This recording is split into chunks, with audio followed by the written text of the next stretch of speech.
Hi everyone, this is Eman Evangelista from whatsup.ph, and today we have here the new anamorphic lens from Sirui. And magta-try kami mag-shoot ng very short intro vlog for Ellie.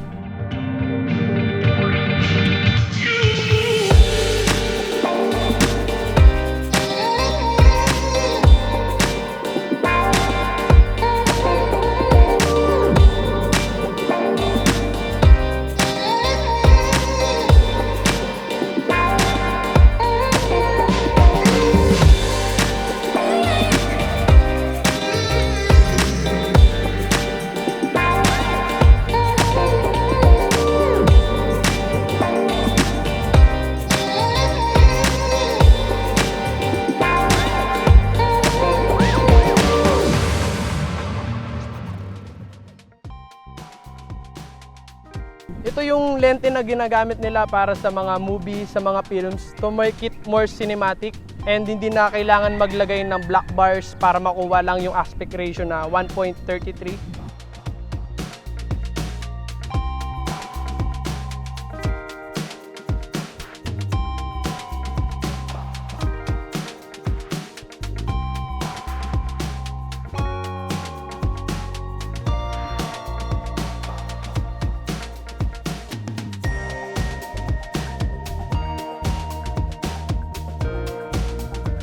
And soon magkakaroon rin ng mga output ito na gagawin ko for films.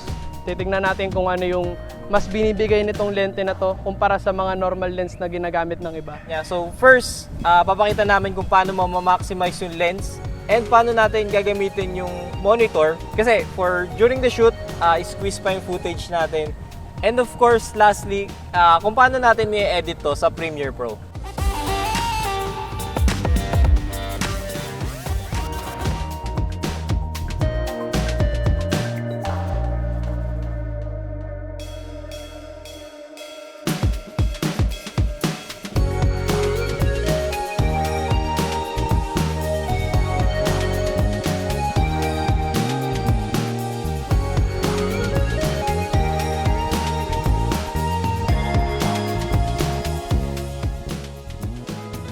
So now I'm going to show you on how you can edit your footage that you shot with an anamorphic lens. So first, import those footage.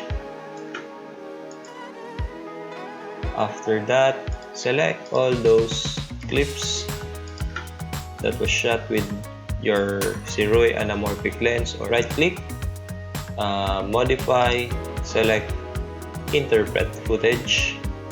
So right here we have the window.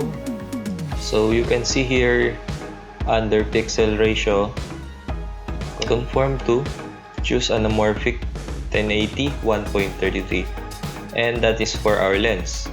So if you have other lens like 1.2121, you can choose that. For Sirui lens, you can choose this one, select OK. So now we converted our footage into a wide. So after that, as you can see, we have our footage a little bit zoom. That is because it was converted. So to fix that, right click and select scale to frame size. And that's it. You have your wide footage.